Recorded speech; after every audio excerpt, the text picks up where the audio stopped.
Alô? Aí é. Boa noite, pessoal. Pessoal, primeiramente, um recadinho aqui. A gente está promovendo uma feijoada beneficente. Nós estamos preparando, aliás, vamos preparar para o dia 11/7. Para quem quiser adquirir as adesões, na secretaria, e vai ter um pessoal que já vai estar vendendo também. Então eu faço voto que todo mundo compra, tá bom? Do dia 11/7, ela pode ser retirada das 9 ao meio-dia. Tá? Hoje nós vamos fazer o sorteio dos livros. E esse livro...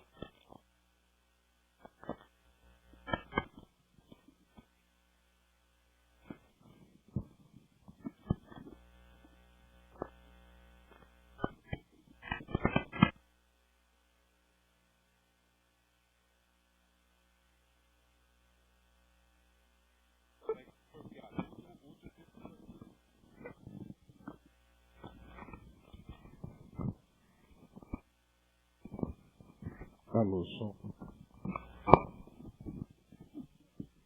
Alô? Aí. Então, o Edson é de Botucatu. Acho que não precisa, não tem muito o que apresentar ele. Eles vão conhecer ele hoje e é o lançamento do livro dele. Vamos fazer o sorteio dos livros, então? Pedro. Número 15.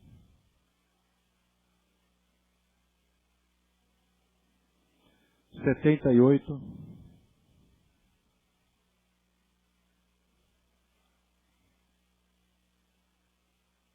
24.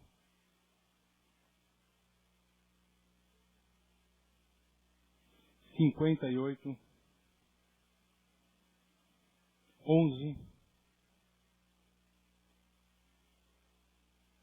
19.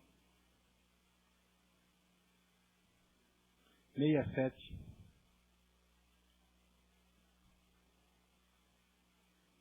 57.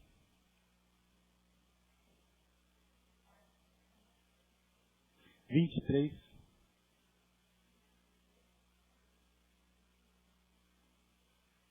02.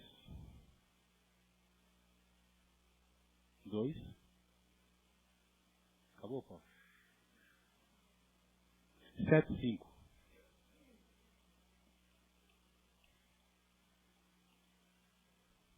E agora do palestrante. 04.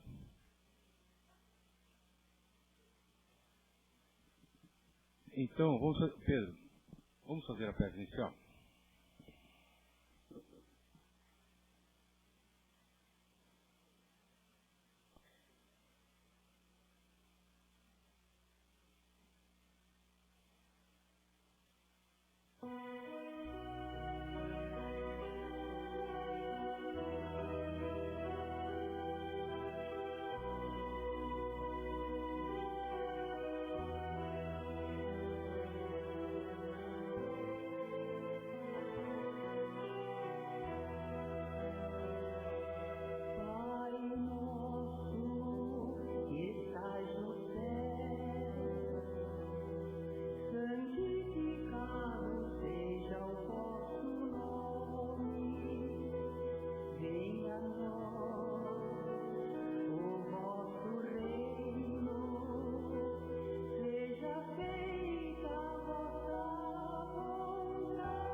Pessoal, agora antes de eu chamar o Edson, a respeito dos livros, a palestra dele vai ser a respeito dos livros, que vai abordar o livro, tá? E assim que terminar a palestra, se alguém se interessar, nós vamos ter os livros lá atrás, tá bom?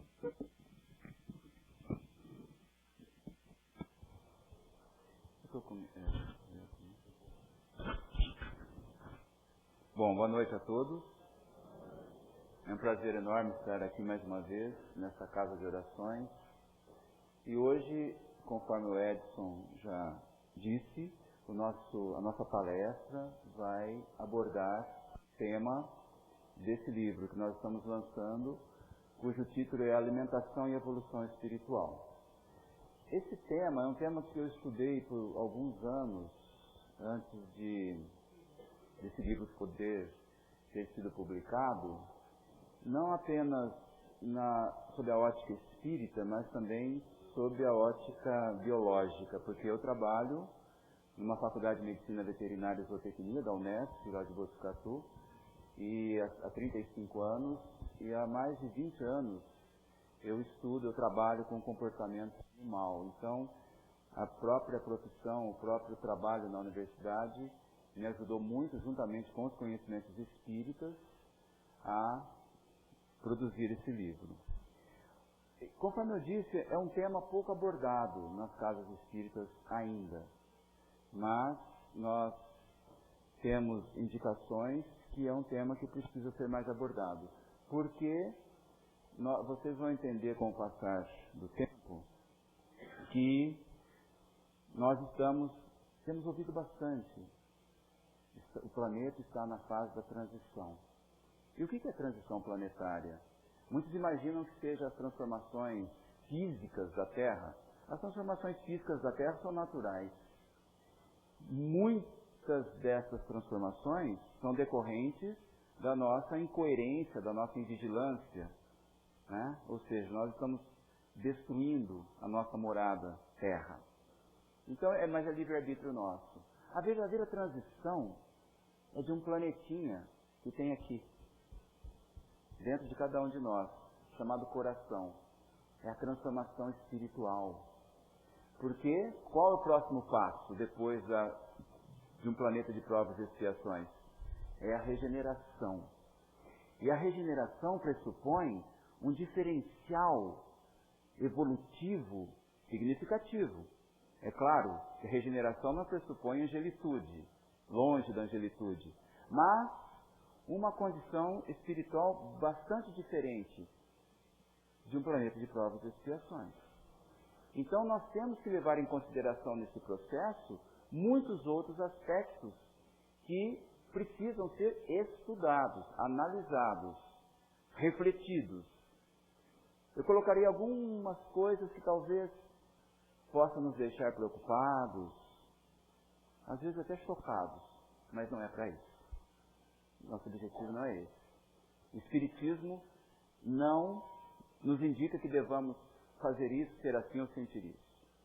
Então, eu chamo a atenção, eu coloco como introdução essa definição simples e objetiva do Espiritismo, doutrina do livre-arbítrio. Livre-arbítrio. Ninguém nos impõe nada. Cada um de nós faz aquilo que acha que deve fazer. Ciência da vida espiritual. Quando se fala em ciência, quem volta pela filosofia e pelos preceitos morais evangélicos, vou terminar de ler, permite que nos aprofundemos em busca da verdade consoladora, único instrumento capaz de nos resgatar das profundezas do oceano gélido, escuro das ilusões e profundo. A sociedade humana ela vive envolta ainda por um manto. Realmente essa metáfora do oceano ela é muito válida. A gente vive mergulhado, envolto por ilusões. A evolução espiritual ela também pressupõe que nós consigamos emergir desse oceano escuro e profundo. Colocar a cabeça para fora da água e enxergar o horizonte iluminado. Um horizonte que mostra quanto nos espera pela frente em mundos mais evoluídos. Então isso é fundamental. Agora, um ponto essencial, a doutrina espírita, ela é sustentada por 3 pilares: filosofia, religião e ciência. As questões religiosas não diferem muito de doutrinas tradicionais. Por quê? A essência do Evangelho é amor. E todas as doutrinas, eu falo doutrinas sérias, né? Elas pregam amor. Qual é o grande diferencial do Espiritismo? É o pilar científico. E ciência é algo dinâmico. Ela não é estática. Muitas coisas que nós sabemos hoje, amanhã serão diferentes. Outros achados serão relatados pelos cientistas, pelos pesquisadores. Semana que vem, mês que vem e assim por diante. Evolui. A ciência espírita é ciência. Então, prestemos muita atenção nesse aspecto. Nos lembremos sempre disso. A necessidade que temos de nos aprofundar, de estudar também o pilar científico do Espiritismo. Vejamos, nós vamos falar, então estamos falando de alimentação. E esse tema, muitas vezes a gente pensa assim, mas o Espiritismo, a literatura espírita não aborda muito isso. Em verdade, não há uma abordagem direta, né, um livro que trate desse assunto. Mas, pesquisando-se, encontra-se muitas informações na literatura espírita, sobretudo na literatura básica, na obra de Kardec, na obra de André Luiz, e nós veremos isso.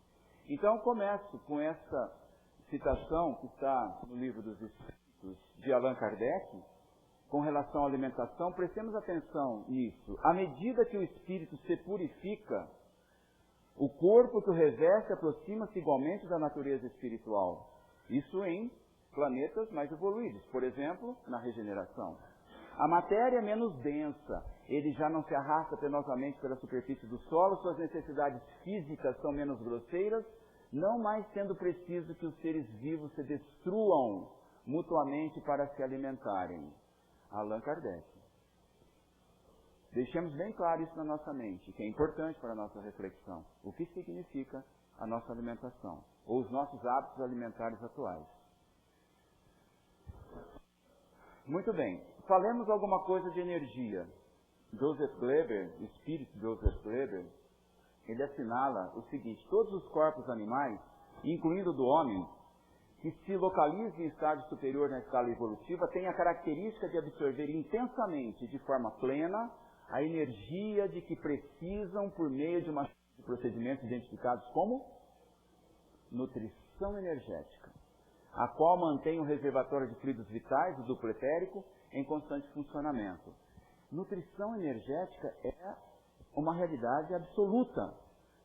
Quando a gente fala em alimentação, nós estamos pensando em alimentação pela via oral, mas a alimentação nós veremos sob a ótica holística, que a alimentação ela envolve toda a energia que nós absorvemos e que possa atender às necessidades do ser como um todo. A energia, ela atinge o corpo físico, o perispírito, o espírito, o ser como um todo. Então, a via oral de absorção de energia, de ingestão de energia, de nutrientes, é uma das vias. Enquanto encarnados, nós vivemos em interação, nós espíritos, com o nosso corpo físico. Então, aquilo que acontece com o nosso corpo físico vai atingir o perispírito e vice-versa, e consequentemente o espírito.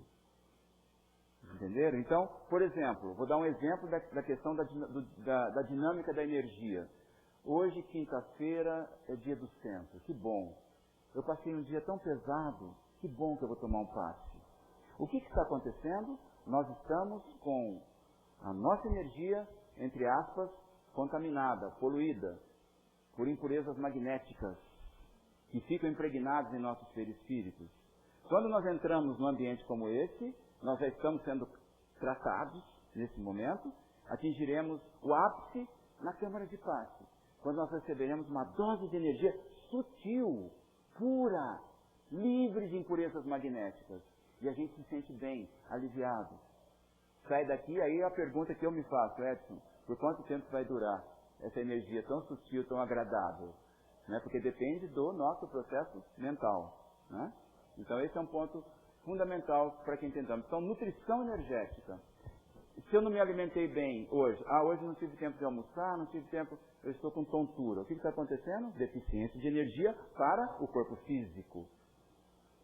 Então a energia é quem comanda tudo, todo o processo. Vejamos, a energia, prestemos atenção nisso, não pode ser criada nem destruída, mas é possível que seja transferida, modulada, transformada, transmitida ou captada e direcionada conforme a vontade, os recursos e a habilidade que a manipula. Aqui, continuando com o exemplo do passe, as pessoas, os médiuns passistas, eles estão preparados para nos transmitir energia. Não apenas na questão, digamos, metodológica, mas sobretudo na questão espiritual. Porque eles estarão transmitindo amor. Então eles estão direcionando para nós energia sutil, a energia do amor. E nós captamos ou não. Ou não. Se eu estou fechado e alguém diz, você vai tomar passe com Jesus, ele está ali. Nem Jesus vai resolver o meu problema. Eu tenho que estar aberto. Então é isso, é a dinâmica da energia. Muito bem, falemos algo sobre nutrição, sobre a visão holística, ou seja, global, geral, onde nós juntamos todos os aspectos para entender o que significa. Então é aquilo que absorvemos em nosso complexo, que eu já disse, corpo, mente, espírito, em diferentes níveis de densidade, que tenha sido precipitado da força cósmica. Kardec nos ensinou, tudo no universo é transformação do fluido cósmico universal. Né? Então, da mesma forma, os diferentes níveis de densidade dependem da nossa mente, das nossas atitudes, dos nossos hábitos. É claro que nós temos que buscar uma densidade menor, uma energia mais sutil.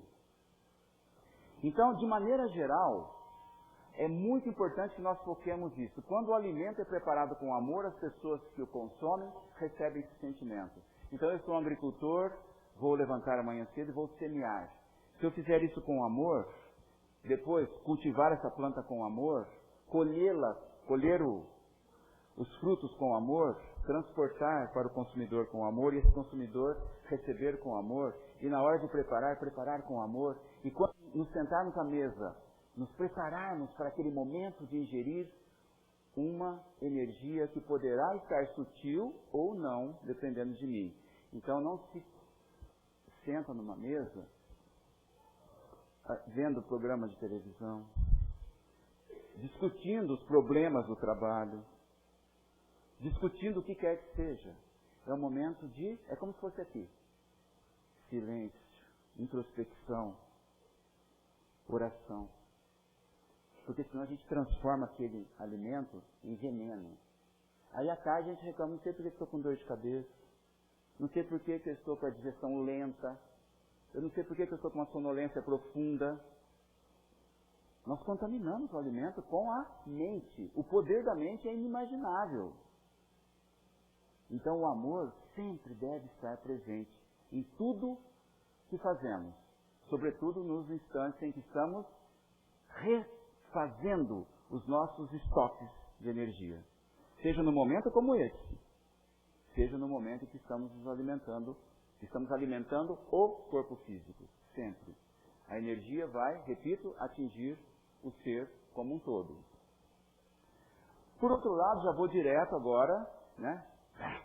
Agora é o contraponto. Quando nos alimentamos de carne, somos sujeitos a absorver energias pesadíssimas que se impregnam em nossos corpos espirituais e se difundem ao nosso corpo físico, expondo a disfunções e desequilíbrios orgânicos sérios. Mas também um veterinário já desencarnado, que ele deixou vários livros escritos sobre a espiritualidade dos animais. Ramatiz diz a mesma coisa com palavras diferentes. A substância astral inferior que exuda da carne do animal penetra na aura dos seres humanos e lhes adensa a transparência natural, impedindo os altos voos do espírito.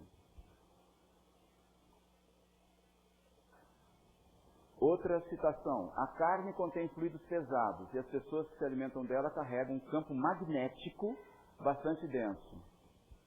Assim, todos deveriam afastá-la de seus pensamentos e de seu cardápio. Ismael Alonso Alonso é um médico espiritual, pelo médium João Berbel.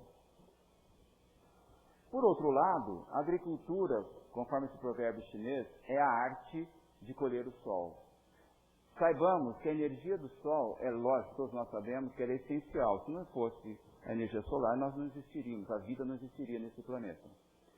E essa energia solar, que é uma energia sutil, ela é transformada maravilhosamente pelas plantas para que alimentemos o nosso corpo físico. A espiritualidade superior sabe o que faz. É uma coisa maravilhosa. Vejamos.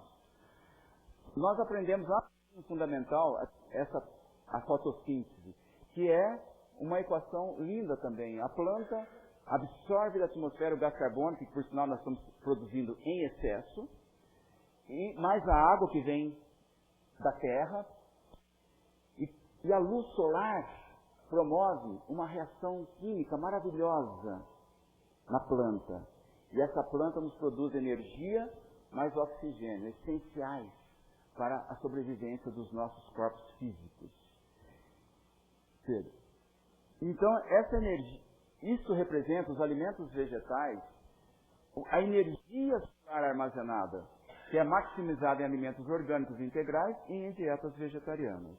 Então é uma energia diferente. A gente tem que entender o porquê. Eu repito, não é para ninguém parar de comer carne amanhã nem mês que vem. Não se assustem. É aquilo que eu disse. Nós estamos refletindo e estudando a questão, né? Cada um tem o seu momento. Então não se preocupem com isso. Então, é importante que nós entendamos que nos ambientes onde os animais são sacrificados, e isso eu posso dizer porque eu já participei disso, eu estudei por muitos anos, eu fui especialista em carne, dentro da faculdade. Então eu fiz pesquisas, muitas pesquisas científicas nessa linha. Então quando a gente entra num ambiente desse, a gente sai quase que rastejando, porque a energia lá é muito pesada. Quanto mais sensível é a pessoa, um médium passa mal dentro de um abatedouro. Porque aquela energia que está sendo liberada no processo de abate, ela alimenta espíritos vampiros que estão ali para se alimentar daquela energia, para sugar aquela energia, que sai em grande quantidade. Essa é a explicação científica. Então essa energia pesada desses espíritos, ela fica impregnada na carne, no alimento. Segundo Gabriel Tozans, é um médico nutrólogo norte-americano que escreveu um livro chamado Nutrição Espiritual. Ele diz assim: a dieta vegetariana evita a desarmonia da matança de animais. Há uma harmonia natural entre as plantas e o ser humano. Bem, existe sempre uma pergunta. Tudo bem, aqui, entendi. Interessante isso aí. Só que nós aprendemos que a carne é essencial para nossa alimentação, para nossa saúde. E hoje, por outro lado, a ciência médica e a ciência da nutrição já comprovaram que isso não é real. Isso não é verdade. A ciência já derrubou esse paradigma. E de uma forma objetiva, o Conselho Regional é a entidade que controla as profissões. Por exemplo, todo mundo ouve falar OAB dos advogados, o Conselho Regional de Medicina, CRM dos médicos, o CREA dos engenheiros, o CRM dos nutricionistas. Então, dia 20 de janeiro de 2012, o Conselho Regional de Nutricionistas mandou um parecer para todos os profissionais da nutrição, dizendo assim, mais ou menos assim, no livro, inclusive, está escrito com mais detalhes. Respeite a opção do seu paciente. Se ele for onívoro, ou seja, onívoro é aquele que se alimenta de carne e vegetais. A maioria da população é onívora. Nós não somos carnívoros. Carnívoros são os felinos, que só se alimentam de carne. Nós somos onívoros. Se for onívoro, oriente-o para uma dieta onívora equilibrada. Se for vegetariano, oriente para uma dieta vegetariana equilibrada. Se for vegano, que é aquele que não come nada de origem animal, da mesma forma. Sabendo que as dietas vegetarianas são perfeitamente viáveis à saúde plena do indivíduo. independentemente do ciclo, do momento da vida. Sejam senhoras gestantes, mulheres gestantes, crianças, jovens, adultos, pessoas de mais idade e até atletas de alta performance. Tem atletas olímpicos, campeões olímpicos, que são até veganos. Carl Lewis, por exemplo, grande atleta norte-americano, que ganhou 9 medalhas de ouro olímpicas no atletismo. As 5 primeiras ele ganhou como onívoro. Depois ele transformou-se em vegano e ganhou mais 4 medalhas de ouro. Então não há relação, muita gente fala assim, o vegetariano é frágil, vive doente. Isso não é real. A ciência mostra até o contrário. Bem, agora eu coloco para vocês rapidamente uma questão que levanta dúvida, que está no Livro dos Espíritos, é a questão 723. Eu coloquei aqui só 2 linhas. E essas 2 linhas são chaves para que nós entendamos. Na vossa constituição física, a carne nutre a carne. De outra maneira, o homem enfraquece.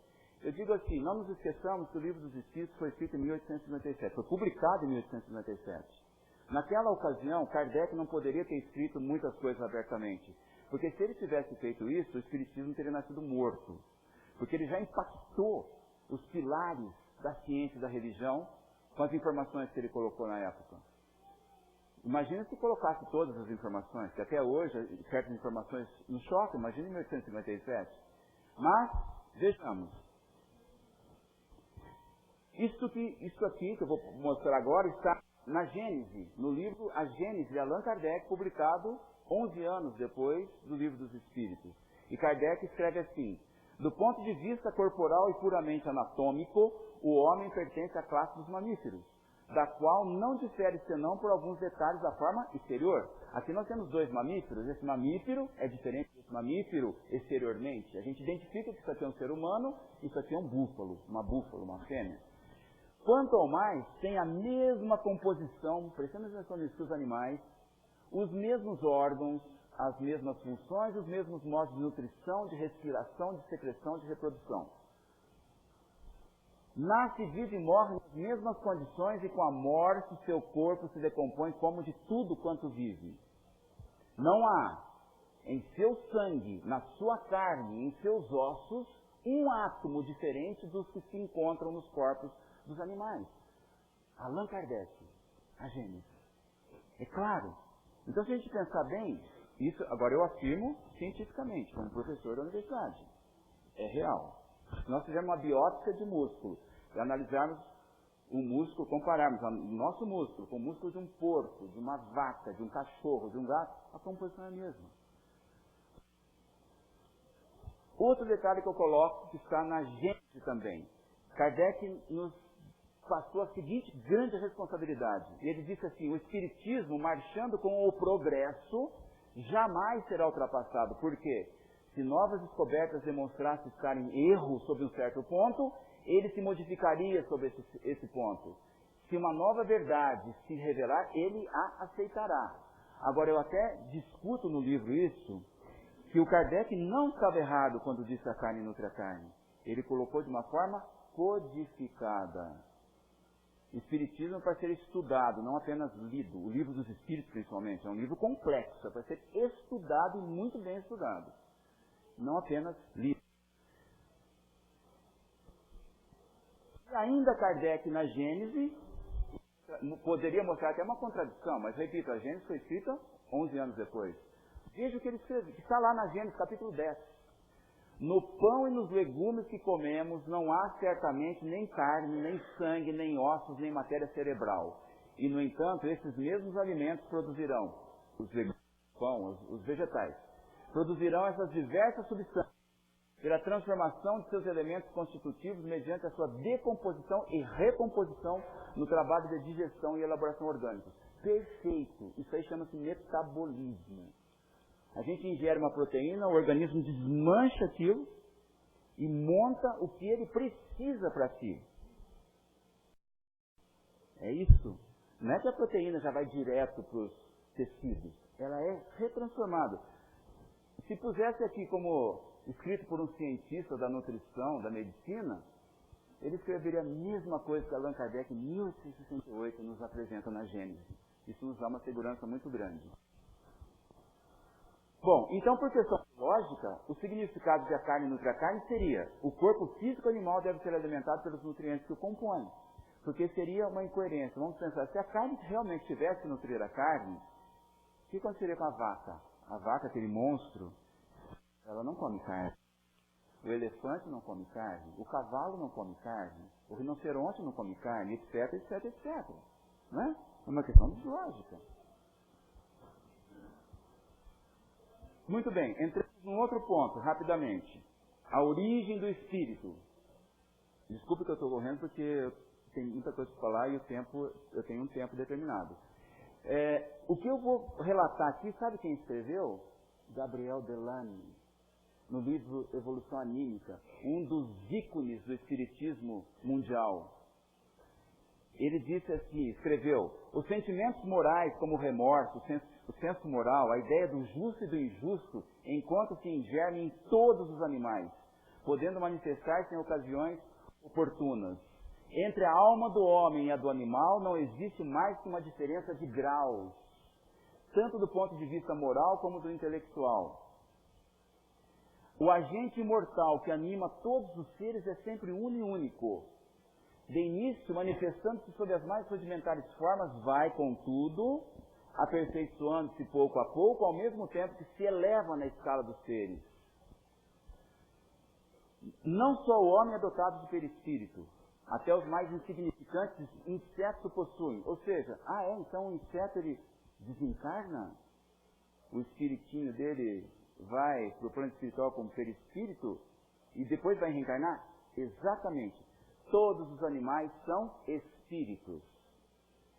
Desencarnam e reencarnam. Então quem perdeu um cãozinho, um gatinho, um animalzinho querido e está triste, fique mais consolado, porque daqui a pouco ele será reencarnado. Está sendo muito bem cuidado pela espiritualidade. É ele que contém o desenho prévio, ele quem? O perispírito. E que conduzirá o novo organismo ao devido lugar na escala morfológica segundo o grau de evolução. É isso. Kardec nos ensinou: o espírito se origina simples e ignorante. Não como homem, não como ser humano. No animal mais simples nos originamos. Já passamos por toda essa cadeia. Mas claro do que Kardec nos apresenta aqui é impossível. Todos os espíritos que agora animam corpos humanos, num passado distante animaram animais, onde adquiriram atributos que hoje se apresentam nos seres humanos.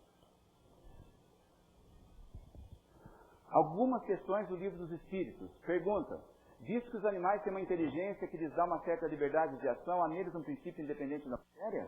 Resposta objetiva: sim. O que sobrevive ao corpo? O que sobrevive ao corpo é espírito. Não tenhamos dúvida. Kardec, Livro dos Espíritos. Uma outra questão: esse princípio é uma alma semelhante ao do homem? É também uma alma, porém inferior à do homem. Vamos substituir, visto que os animais por homens. Visto que os homens têm uma inteligência que lhes dá um certo princípio, há neles um princípio independente da matéria? Sim, e que sobrevive ao corpo. Esse princípio é uma alma semelhante a de Jesus? É também uma alma, porém inferior à de Jesus. Entenderam esse exercício? Ou seja, cada um se localiza numa posição da escala de evolução espiritual. Jesus é um espírito divino, ele está lá no topo. Aquele animalzinho mais simples está lá embaixo. E nós estamos, sei lá, no meio, quem sabe, da escada, ou um pouquinho para baixo. É assim a evolução espiritual. A alma dos animais conserva depois da morte sua individualidade, a consciência de si mesma, sua individualidade sim.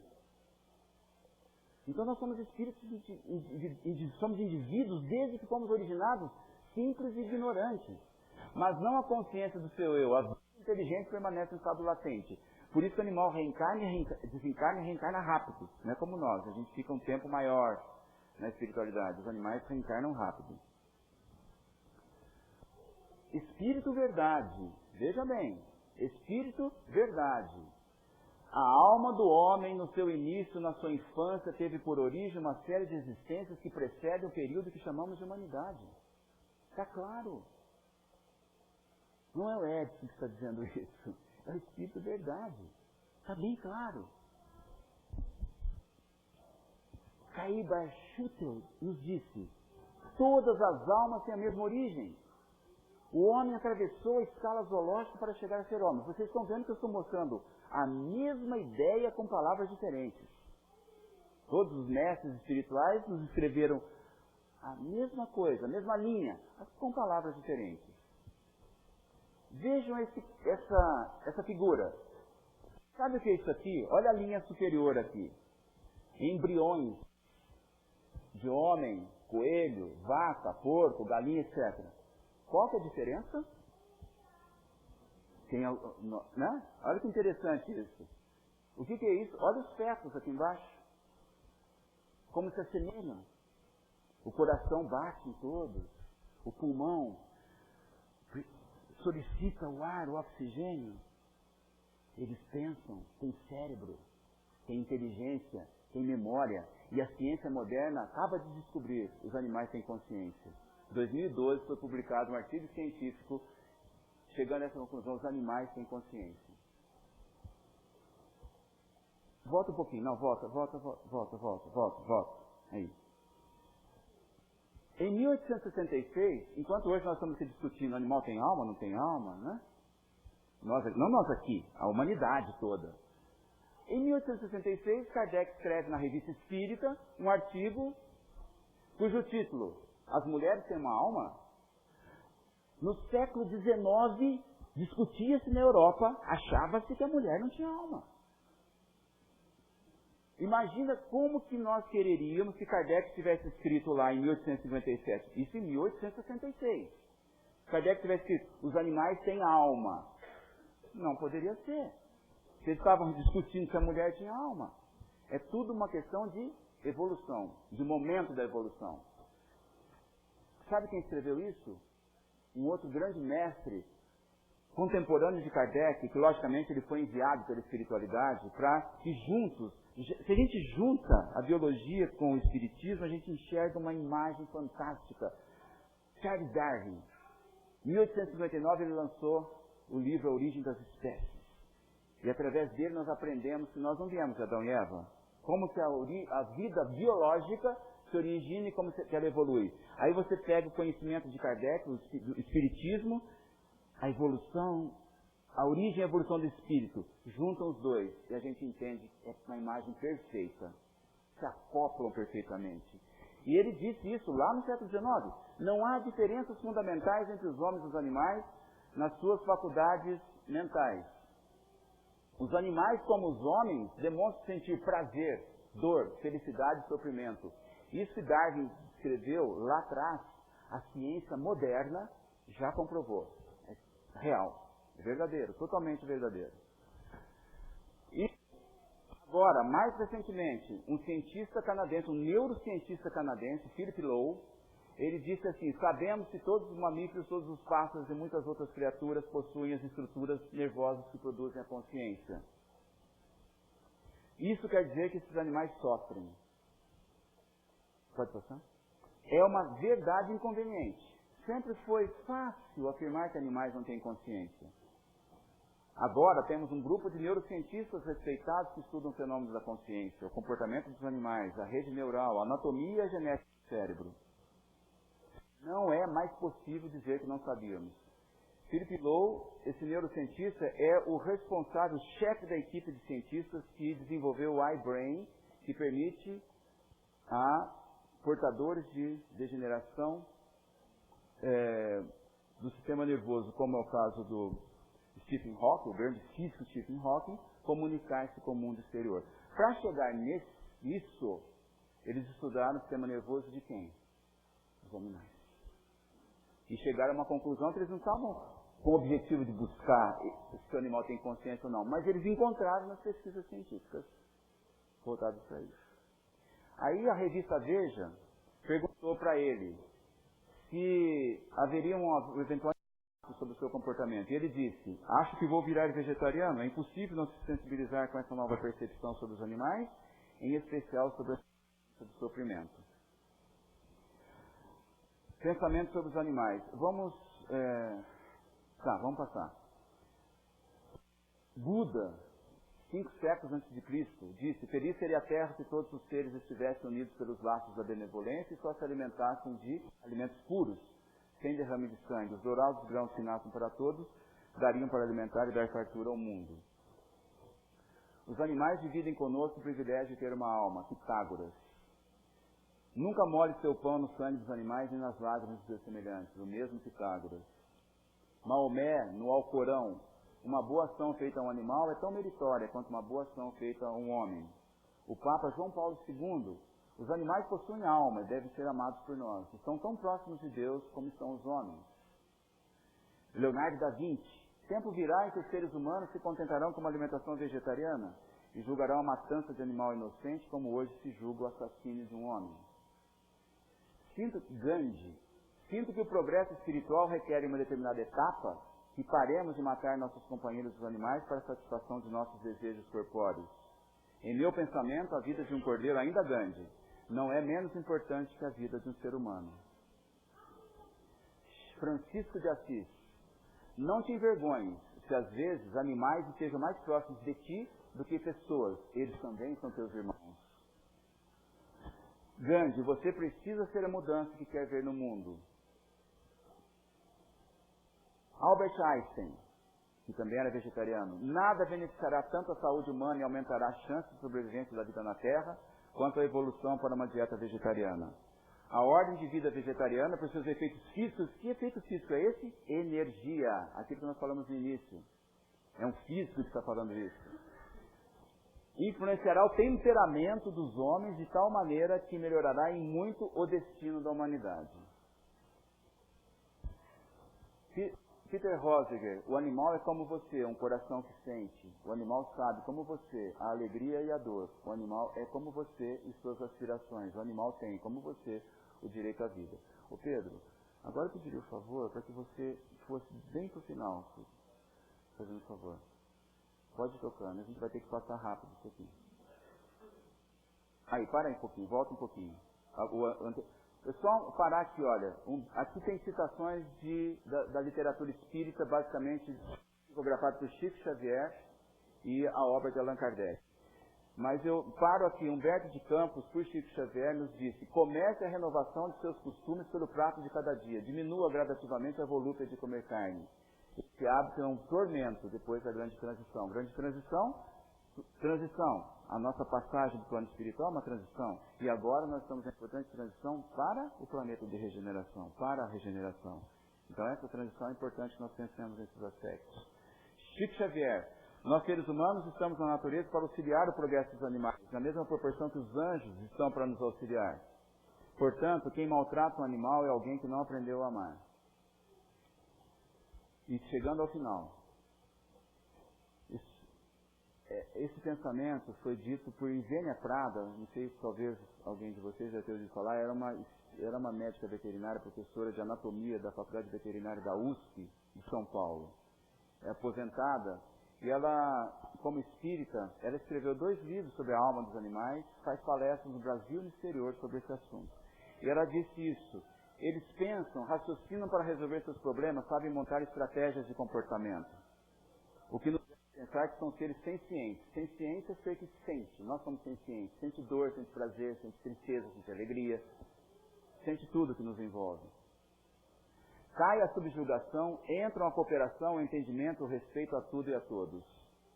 Portanto, os animais são nossos irmãos. Ivênia Prada. E eu vou encerrar com um pensamento que é muito importante para a nossa reflexão. Um pensamento de um mestre oriental chamado Babajiananda, que ele escreveu assim: não é deixando de comer carne que você se espiritualiza, é se espiritualizando que ele deixa de comer carne. Então isso é uma reflexão profunda nossa, porque seria fácil, né? Ah é? Então se eu parar de comer carne eu vou galgar degraus? Então já parei. Fácil? Não é assim. Então, por isso que eu falei, toda a transformação, a nossa transformação, nós estamos na Terra para aprender e para nos transformarmos espiritualmente, demanda tempo, reflexão, calma, serenidade em tudo que fazemos. E fé em Jesus. Que a paz dele e de todos os nossos superiores espirituais esteja sempre conosco. Que assim seja.